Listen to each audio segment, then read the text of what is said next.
towards Frog and Kassadin towards Ocelot. Yeah, they don't want to have those assassins in there. They don't want to have Hercubot on his most comfortable jungler. It's also probably his most impactful jungler. Played 5 games with it, won 4 of them, and his KDA is 14.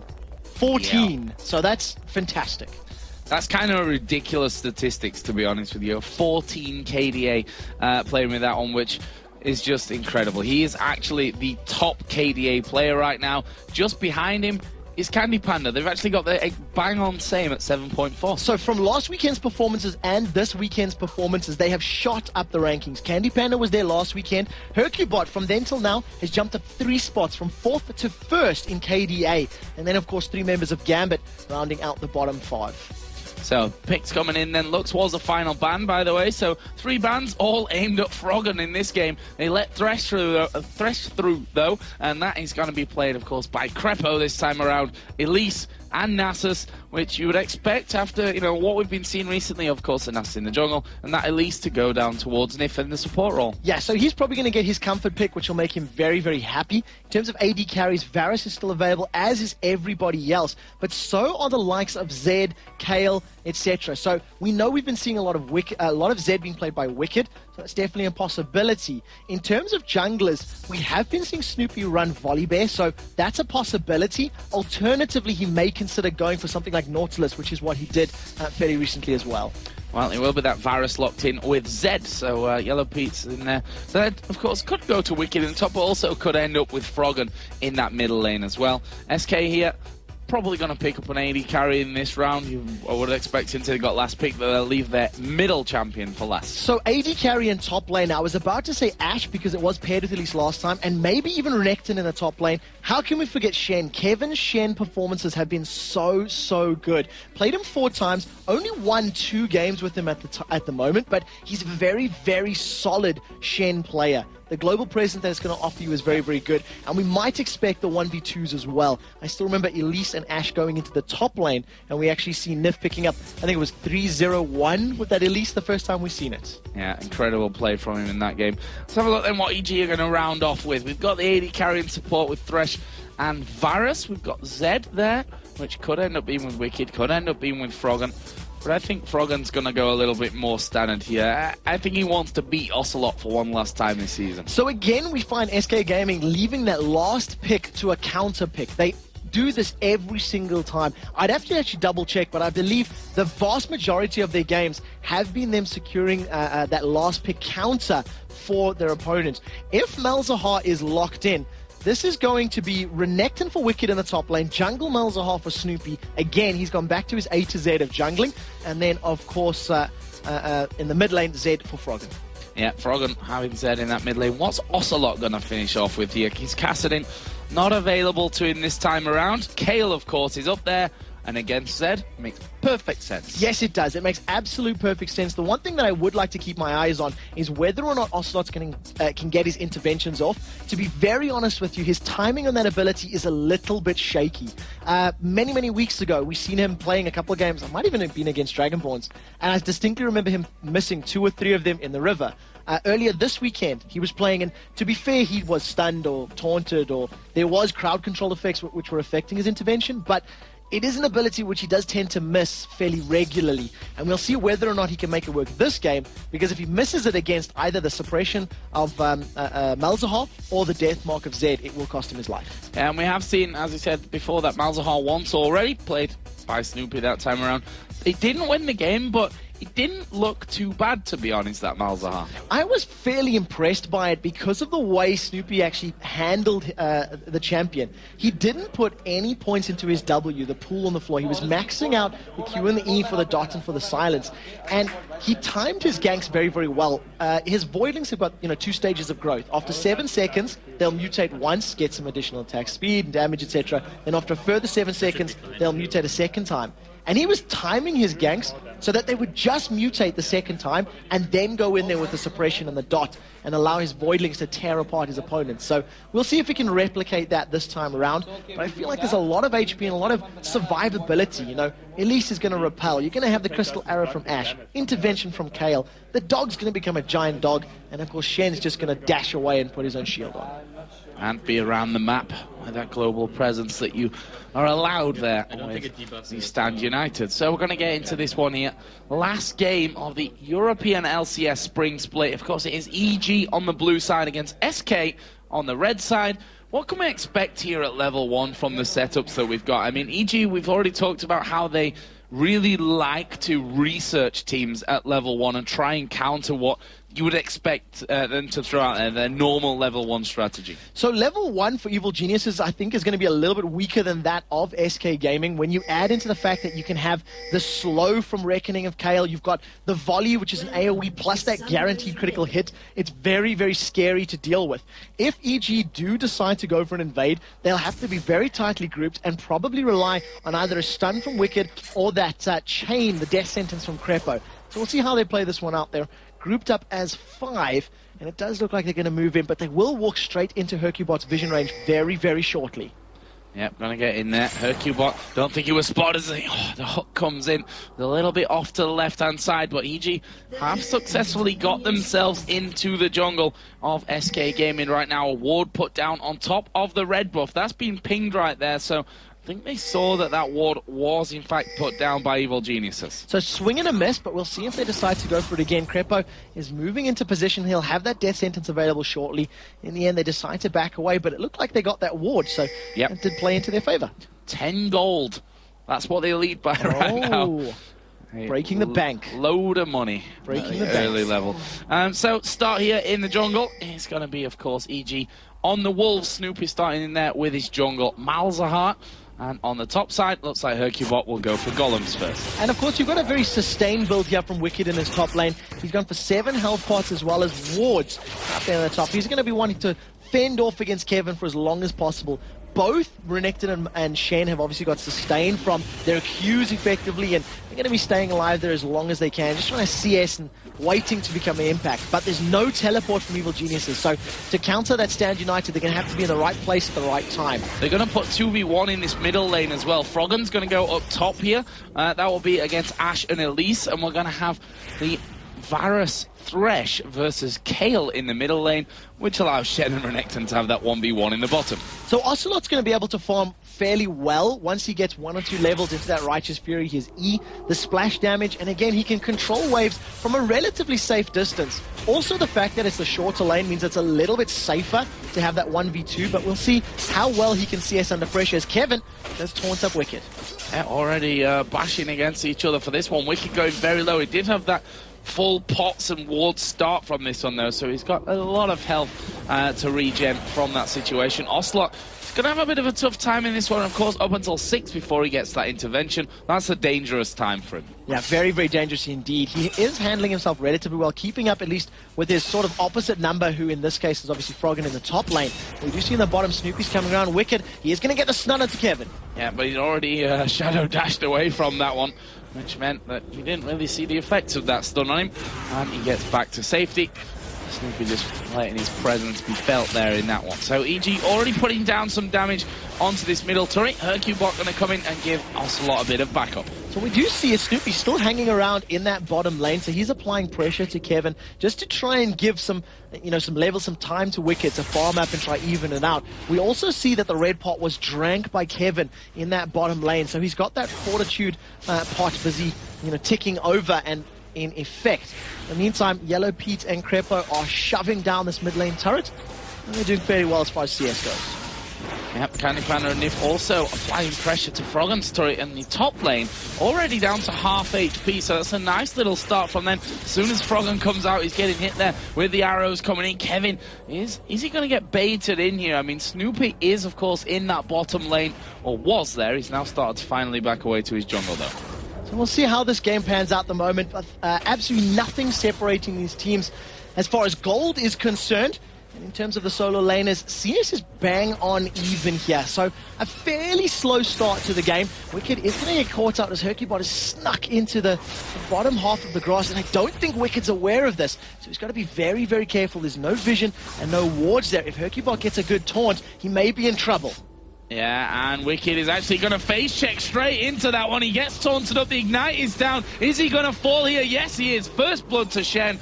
And the face check again from Wicked. We've seen that from him before, and that given in another game, first blood away as well. And it's the same scenario here. Yeah, you can't afford to do that. They've caught Ocelot in the mid. Yeah, hooked in there, but with Snoopy around, they still didn't quite have that damage. I don't think they expect that hook to really land there, which is why they didn't react so quickly to that one, but they are doing a lot of damage to this middle outer turret. It may fall here as well. There's a good amount of minions here for Evil Geniuses, and that outer turret will go down. That's the first one of the game. What a valuable start for EG. Such a great start, and something you've got to remember is how powerful that Malefic Visions is from Malzahar. The E-spell will be dealing damage to each minion, bouncing over to the next. As soon as Snoopy cast that in the mid lane, Ocelot backed away. He didn't want it to bounce onto him, which meant that 1 or 2 extra auto attacks to help clear out the wave wasn't allowed, it wasn't permitted. Look at the positioning here from Evil Geniuses. They're moving into the top lane.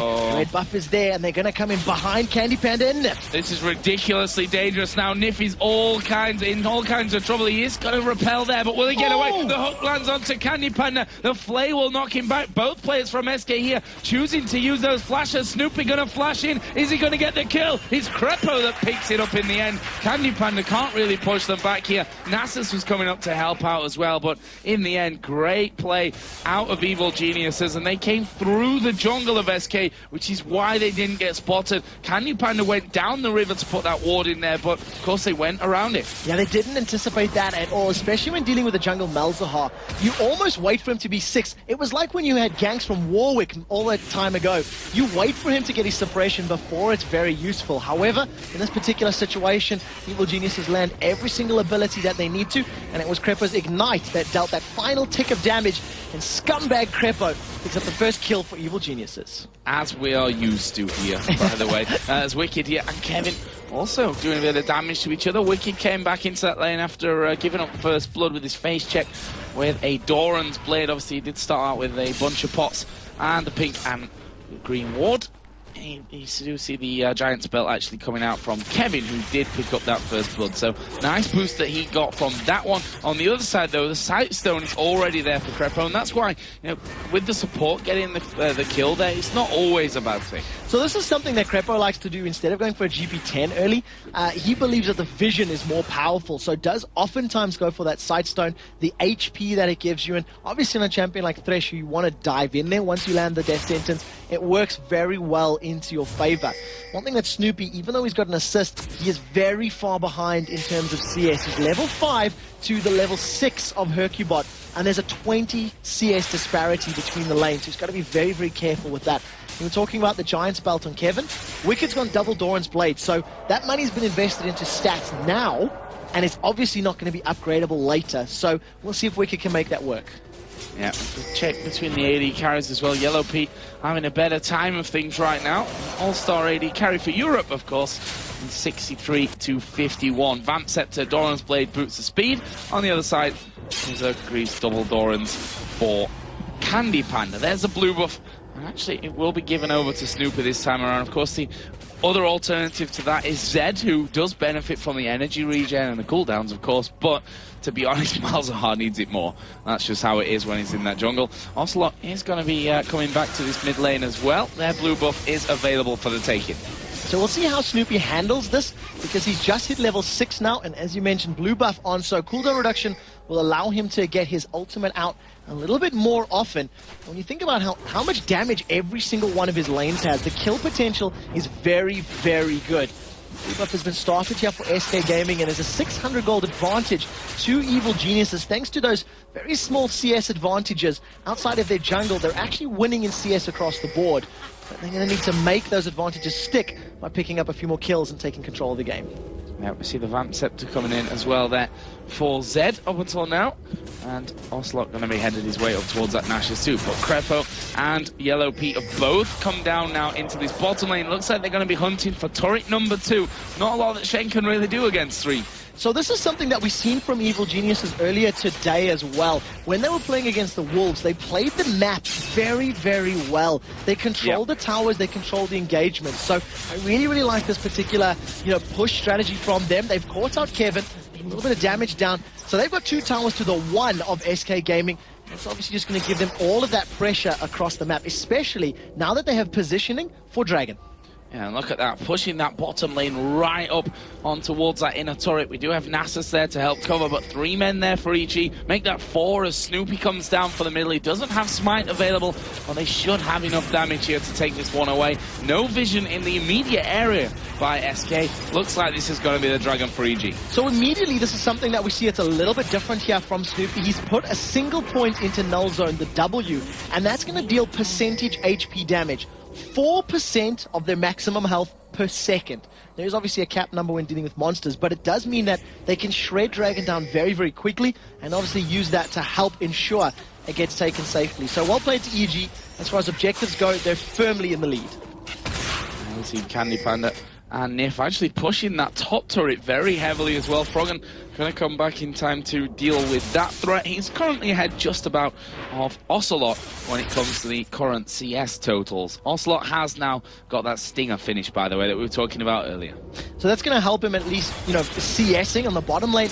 Wicked and Kevin going toe-to-toe. Hercupod's ghosted up. He's going in. Yep, they're going to go for Wicked. We do see the Wither put down. Spirit Fire actually will be avoided here by Wicked, but the Ignite is burning. Can he get away? Flash over the wall, and they decide not to follow him in with that one. Great play by Wicked to be able to get to safety there and get away from that. So Summoner Spell traded for Summoner Spells. Hercupod burned his Ghost and Kevin burned his Ignite. So well played by them to at least get that out. And of course, Wicked's ultimate Dominus will be available fairly shortly. It's not the longest of cooldowns. Slot having to farm up those Wraiths. Obviously, he did have that 1v2 lane, and his tower was taken very, very early on, which means not in the safest of positions, but with intervention and the flash still available to him, he can farm in somewhat confidence there. But things, you can see how the whole map has really changed since those early turrets went down. The fact that you've got there Ashe and Nasus was even hanging around the middle, as we are going to see Froggen going now on towards Ocelot. There is the intervention used, and also Stan United coming in. The lantern was thrown down by Crepo, but Froggen said, nah, don't need it. So I feel like a little bit of a premature Stand United was used there. Ocelot used his intervention perfectly, and he dodged all of the damage from Deathmark. He's not out of the water now. But Crepo just misses that death sentence, unfortunately. But nevertheless, they got Stand United, so Evil Geniuses will be very happy with that trade. And right now, Ocelot's left alone to fend off against 3 members of the Geniuses. Yeah, we are going to see Nasus and Elise both coming up to this one, but they need to get in there now. This could well be the final outer turret down. And it is going very low very quickly. EG are going to have this one away. We talk about how they played the map perfectly early on to take down the Copenhagen Wolves and secure the 4th spot here in the European LCS. And they're doing the same right now, moving from tower to tower and just taking those objectives. It's a systematic destruction of the towers on the map, and they're rolling around. SK don't seem to be on the same page when it comes to actually, you know, where they need to be to defend off the, you know, the EG aggression. What I do like is a pickup here from Snoopy again on his jungle Melzahar. The Spirit of the Spectral Wraith has been completed, so it's going to give him some good ability power, some good spell vamp, and obviously all of that regeneration. It's what we like to call a selfish spell vamp item. When it does work and it complements his statistics so incredibly well. Well, that's the thing. It might be selfish for him, but if he can help get kills elsewhere, definitely going to help out. Now it's Kevin's turn to be on the run, as Snoopy is going to come in here as well. Nice taunt comes out. Is he going to be able to get in there for the ultimate here? Chasing in, there is a suppression, and it's going to be a lot of damage, but not enough to finish off Kevin. But Froggen chasing him down again. Kevin going to head back to the safety of his jungle. Froggen either didn't listen to Snoopy's call, or Snoopy didn't tell Froggen that he was going, because Froggen backed off. He went back to pick up some CS, and then Melzahar put his ultimate down, and it was a perfect ultimate, but there was no Malefic Visions, there was no Voidling bashing away, and more importantly, there was no Froggen. On top of all of that, Froggen didn't even have his ultimate. So they were trying to pick up a kill on the tankiest member of the team with only one of the 2 ultimates. So not 100% convinced by that gank, but nevertheless, they do at least force him out of the lane and pick up some free CS for Froggen. Yeah, and Froggen, earlier on, obviously did play a very strong Twisted Fate push, split push game, and that's another thing that Zed can do very, very well here. We saw it in our last game, for example, with Bjergsen, and it looks like that's going to be the plan here once again. The Dragon going to be up in less than 2 minutes' time. But take a look at the positioning. The Ashe Arrow is down, and it's caught Crepo. Here's the fight. Yeah, there is the taunt coming in as well. The Cocoon will land, boxes down, but Crepo not going to have time to react to that one. There's a Varus ultimate coming in as well. Wicked going low. The kill on Kevin does come down as well. Ocelot has has to use intervention on himself, and Wicked now being chased, but he's still crucially alive from this one. Nif now is in a little bit of trouble. Cocoon lands, flash used, Ocelot trying to burst down Froggen, and what was a very, very long fight ended with just 1 kill for 1. Yeah, so they traded 1 for 1, but they traded support for top laner. Stand United is not available in the fight, so it couldn't be used to continue fighting. And Kevin was pretty much left for dead. He tried to zone out members of EG, and at the same time, you know, Wicked and Froggen were able to jump in there and push out members of SK. So a good fight for both teams, to be fair. They both had good aggressive play, and they both managed to survive fairly low, but no clear winner right now, even though EG have the gold lead. Ocelot pushing that top lane out, dangerous. There are 3 men there for EG, including Snoopy, who's right now going to be doing this blue buff, obviously, with those Voidlings in there. Doesn't take any damage either while going through the jungle. That's one of the real big bonuses here of Malzahar. Going to do the same to the Wolves. We did see the red buff for EG going over onto Yellow Pete. Meanwhile, Wicked stole the red buff of SK. So Malzahar with that blue buff again, obviously just going to allow him to continue farming safely and hold on to that.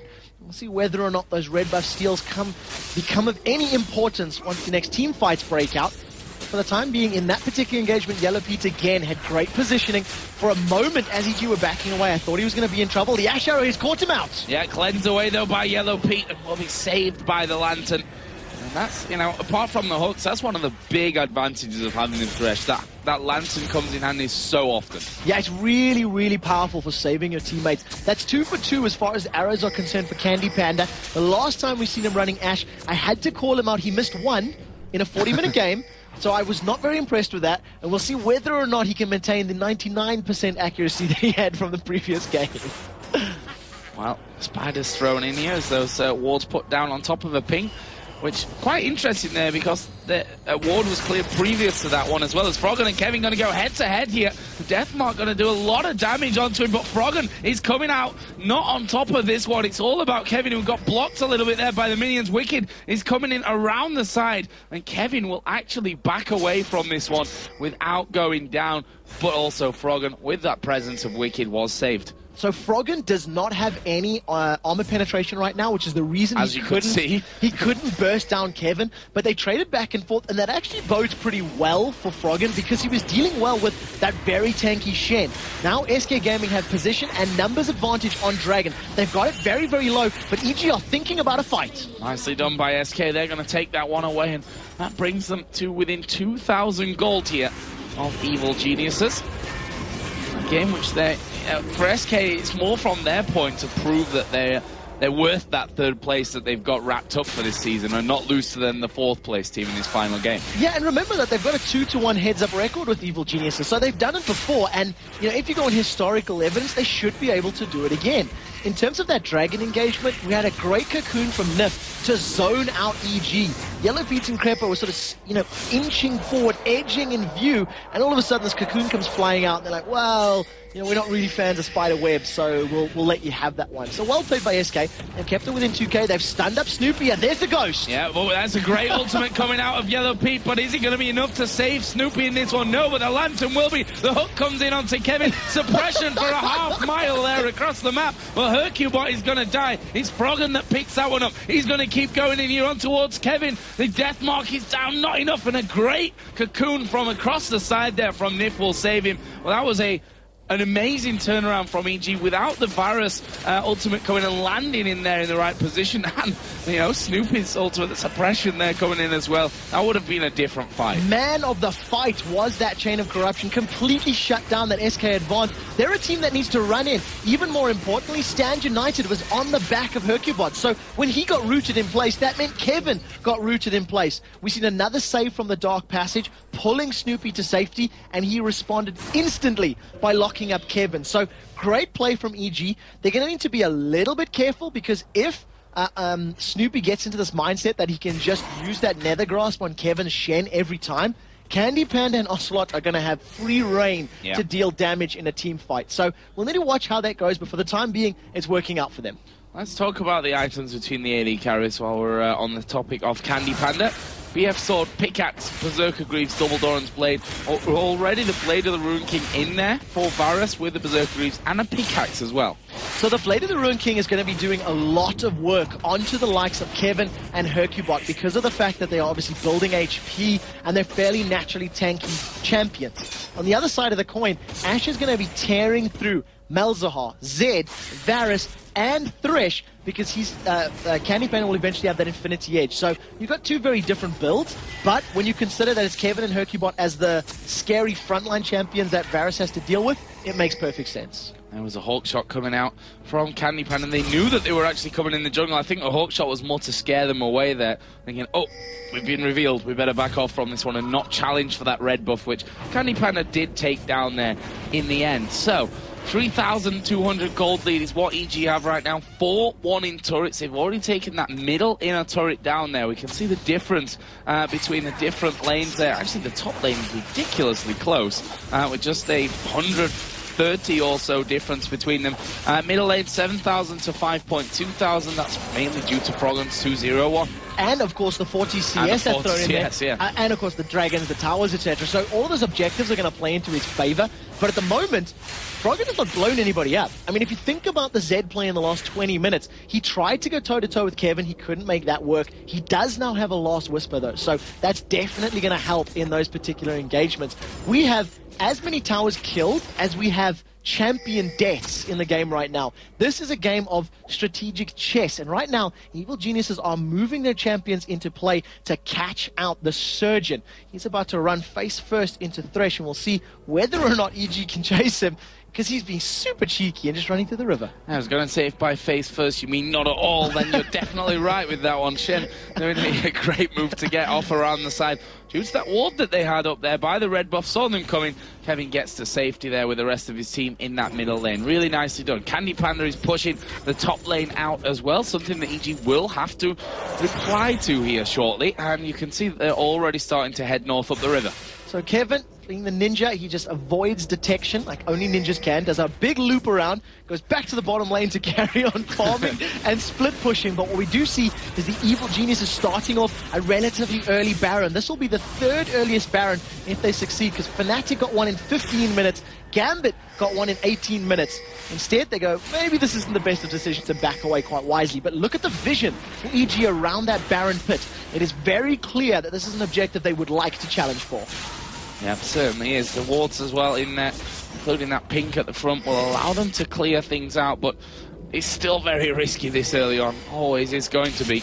But also, you know, with the items that they've got in there, double Blade of the Ruin King, for example, it's possible. You have taken the words out of my mouth. With the double Blades of the Ruin King, the percentage HP, and the null zone, that's definitely going to help them shred neutral objectives like that very, very quickly. But very wise that they do decide to back away. It's one of those objectives where if you try force it early and lose it, you end up, you know, throwing the next 5 to 10 minutes of the game away, because it's so much to come back from if it doesn't go your way. What we do see, though, is Wicked and Snoopy starting this one out, and then the call is like, no, we don't. So a little bit of maybe confusion from Evil Geniuses. They're not quite sure what they should be doing, because they've gone back and forth a number of times. Yeah, and SK had lost all vision of it there. They were pinging like mad over towards the Baron pit. And we'll see a ward finally go down there in the back of it as Wicked spots that one. Well, slice and dice back into the Baron pit, takes that one down, and SK once more have no vision of any possible attempt on that Baron. Nothing at all. Another, you know, big item has been just completed for Snoopy. The Leandri's Torment has been completed. So that damage over time and the HP-related damage is just going to be significantly more powerful. And you need to keep close eyes on how quickly Kevin and Hercubot's champions will get dropped by those respective abilities. For the time being, though, it's still a 2,000 gold lead. This game just balances on a knife edge. The Dragon has respawned. Now, SK Gaming, they are trying to challenge for this. Stand United is available from Kevin, and will look for the Ashe Arrow to open up the initiation, and has hit 3 out of 3 so far, and that's the 4th one. Yeah, and they've got in for Snoopy there with that. I mean, you do see the Dragon being taken down by EG. There's a hook landing, but onto Kevin. Not the ideal target. He'll try and flay them away as the box comes in. Chain of Corruption comes down. Ocelot going to get popped there, and he's not even used intervention. That's a key play in this one, as as we will see Ash die as well. EG still pushing through. Nif's going to go down. Kevin going to be the next one to be focused. Double kill Renekton, and that's a 4 for nothing right now. There's Hercule, but are they going to chase? I could imagine that they chase and then do Baron at this stage. What a fantastic fight from Evil Geniuses. A 4 for 0 plus Dragon. How on earth did Froggen go in to 4 members of SK Gaming and not die? It does not compute. But great play from them. And very good counter-engage from EG. They ran further down the river, then re-engaged with the rest of their abilities. Very well played. And unfortunately, Ocelot again does not get that intervention off. I mentioned at the beginning of the game, it's one of his ultimates. He just doesn't always land when he needs to. Evil Geniuses, they pick up Baron. Pressure is on.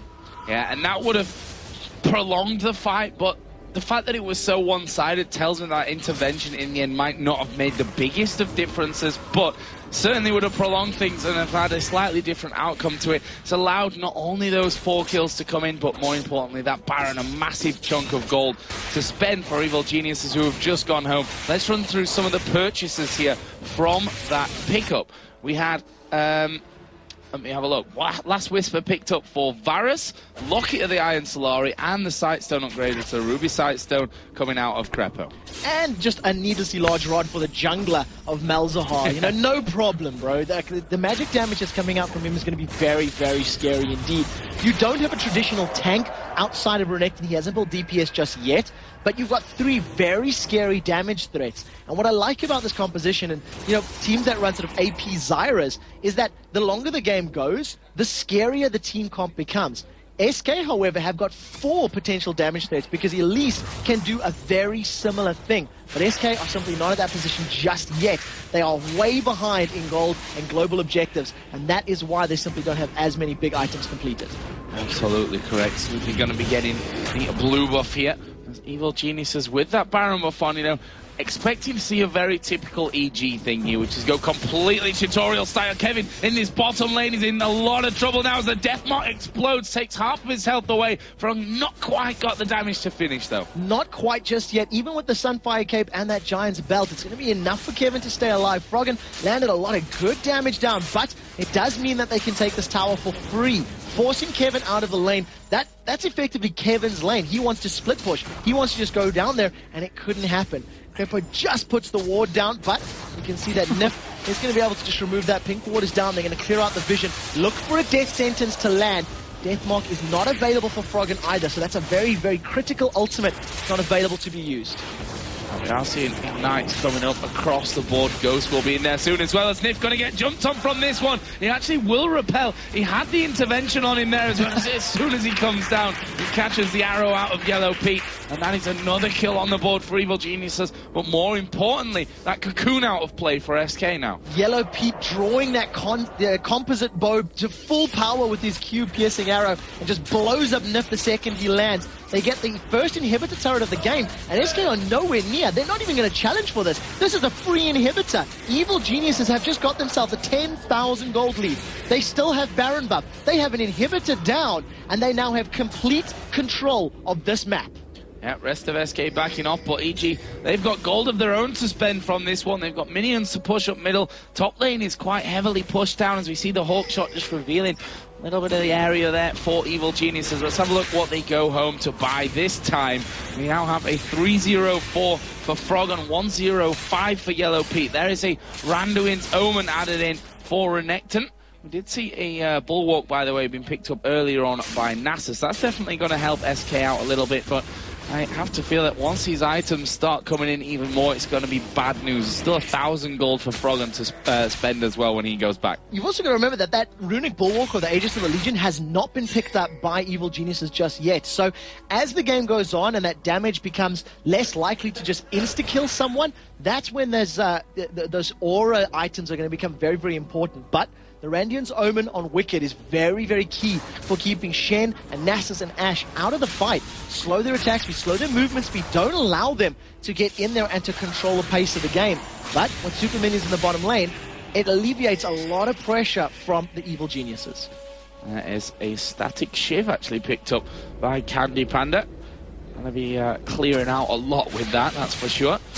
Did see the crit cloak and a pickaxe picked up as well for Yellow Pete on the other side. Giant's belt for Froggen as well. The smaller items on that last shopping trip. But look at this. In a turret, EG walk in there. Not a single thing that SK Gaming can do about it. That's how far behind they are now. Yeah, and they weren't even in position to try and defend it. They just simply were not around at all. So, well played by EG to realize that there was an exposed tower. You can see that massive wave of minions on the bottom line, pushing up. That will include super minions.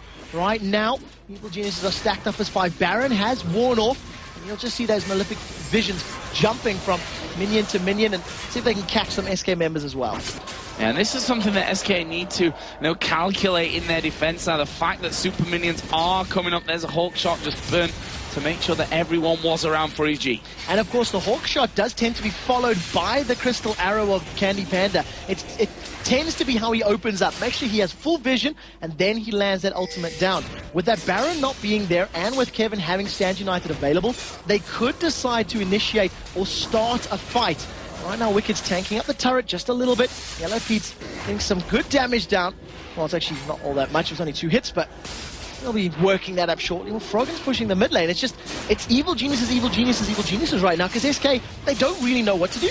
Yeah, and look how slow they've reacted to this one as well. EG going to get it away. Froggen dashes out from the Ash Arrow, who actually then hit Yellow Pete behind him, who cleansed that one off. There is the defense now on the inhibitor. They need to hold on to this one. So Cleanse is down. If they manage to taunt him up or land a cocoon onto Yellow Pete, they can drop him. But he's not the only damage threat. Intervention needs to save whoever gets attacked by that death mark of Froggen. And then they need to drop the likes of Yellow Pete and Snoopy next. Wicked will deal a lot of damage over time, but he's going to need a lot of time to burst someone down. He's got no damage items, and there's the flash taunt. Flash is coming in, but here comes Chain of Corruption, and Kevin is going to not quite go down. The intervention did come in. The box down by Crepo. Nif will die on the bottom side. Ocelot gone very low as he tries to get back over on towards a fountain. He will escape from that, but EG have taken down inhibitor number 2, and they may just try and finish off here. As the hook will land on Kevin as well. A ton of more damage comes out. Snoopy gets that one. Froggen still has death mark available. SK are on the counter attack though. Can they get any extra frags? Ocelot just chasing there after Yellow Pete. He used a lantern to get away. Wicked does go down to Ocelot in the end. Hercubot couldn't quite follow up there, even with that ghost pot. And yeah, they'll quite happily take that 1 kill from that push that they've just done. They took inhibitor in the bottom lane and in that top lane. They've done some damage to the inhibitor turret in the top lane as well. They're taking away blue buff. The dragon's there for the taking. And yeah, it's a complete decimation right now. SK Gaming, they seem to be floundering a little bit. It's almost as though they don't know what to do with themselves when you're watching them on the map. Evil Geniuses, on the other hand, they've got reformed vigor. This is the team that will be facing the Copenhagen Wolves next weekend in the best of 3. And you can bet anything that the Copenhagen Wolves are watching this going, we know what to prepare. We know what to think about. They're taking notes on how to beat EG. It's a very important matchup. Yeah, the problem that EG seem to have, though, is that different EGs turn up on different weekends here, or at least that's been the case so far. Today, though, looking very good. They'll need that form surely next week when they play against another informed team in the form of Copenhagen Wolves. Other purchases, what have we seen here? Frozen Mallet was taken by Froggen, so, healthy, good damage, and he's going to be slowing you while he's chasing you down. You don't escape from that, Zed. In terms of Malzahar there in the jungle, blasting one, that needlessly large rod in there as well. And this game has been a lot more successful. We can safely say that for the Malzahar of Snoopy. Yeah, no question about it. In addition to that, the Frozen Mallet, that's something that we actually seen Bjergsen doing earlier today. So we'll see, how this build works out for Froggen. He's currently 4-0-5, no deaths, along with Snoopy and along with Yellow Pete. So as far as the carries, the people that need to stay alive they're doing a very good job of it thus far. Yellow Pete is about to pick up that Infinity Edge. He's got almost enough gold, and that's obviously going to just give him another massive power spike. Baron has respawned. Evil Geniuses, they've positioned themselves for this. They've got the wards in place, and it does look like they're going to go for this one. Yeah, wards are down. EG starting off the Baron in full force. Will SK do anything about this one? Stand United is available. Well, they're just too late to get anywhere near. There's the hook landing onto Hercubot. They decide not to follow over, or at least we thought they did. Froggen went over there in the end. The rest of EG coming a long way around that Baron pit, and now they're pushing things down. They're pinging to the top lane, and they are going to do it in the style that we expect from EG, which is by the book, every single turret, every single inhibitor, and then go for the win. So they do see that opening, and they're just going to allow the super minions to push in and do some of the work for them. We'll see how quickly they can get in there. And inhibitors respawned, and within 2 seconds of it coming back to life, the construction crew are just like, come on, man, we just got that finished. The inhibitor drops again. The middle inhibitor will be up in probably a minute or so's time, and now Evil Geniuses, they're just going to roll around to the top lane, allow the super minions to do the work in the bottom lane, and they're going to try finish out this game. Like you said, by the book, the textbook numbers of just 1, 2, 3. Close out their spring split with the win. Well, they're up with the minions now onto that inhibitor turret. Look at the health of it. Already taken about a quarter of its damage as the hook goes flying in, doesn't quite connect. Bit of poke coming out from Froggen there as this yellow's Pete with that piercing arrow. So we'll see how this goes right now. Crystal Arrow is still available, and Evil Geniuses are playing very, very brave. And we're tanking up the turret for quite a while, and you can just tell by their positioning on the steps, they are no longer afraid of SK Gaming. At the same time, Froggen is pushing this middle lane. He's going to make sure those minions get up there very, very soon. And as we said, that middle inhibitor will be up shortly. Deathmark is available for Froggen, so expect somebody to just go pop in the team fight. Yeah, I imagine that will happen, and Ocelot's got to be fast on the fingers. We see the hook come out again, doesn't quite land on Nif, but they forced SK away, and they've picked up that final inhibitor turret. That just opens the floodgates now for Evil Geniuses in this one. Cocoon going to land on towards Crepo, not followed up by SK though. The inhibitor will be this next target. That's not going to last longer than 20 seconds or so in this one, and now SK defending on top of the Nexus turrets. They've managed to catch Wicked out though. Kevin taking a lot of damage. He's inside of the box. Is he going to go down? Intervention is on him. Well, Ocelot will actually find the fury here of Yellow Pete as Varus goes down. Candy Panda trying to run. Ignite was ticking. I think Froggen thought he got the kill there, but Candy Panda escaped. Either way, first Nexus turret going to go down. Second one will follow very quickly here, and it's up to Nif, Hercubot and Candy Panda to stop the Nexus going down. They know it's going to happen, and Evil Geniuses will take down SK Gaming in the final game here of the LCS Europe Spring Split. Great performance. Evil Geniuses in complete control of that game from the get-go. They never let the ball slip. Both Snoopy and Froggen walk away untouched. 0 deaths in that game. Great clinical play and a well-deserved victory. Yeah, and that was, of course, fourth place beating third place. Just shows you how open the league is, and, well, was, I guess we can say by now, since that was the final game of this spring split. That's been it for us here on the Cassides. For now, we're going to go over to Demon and Jason to break down the match. Fantastic performance from Evil Geniuses there. And, well, they round out themselves with an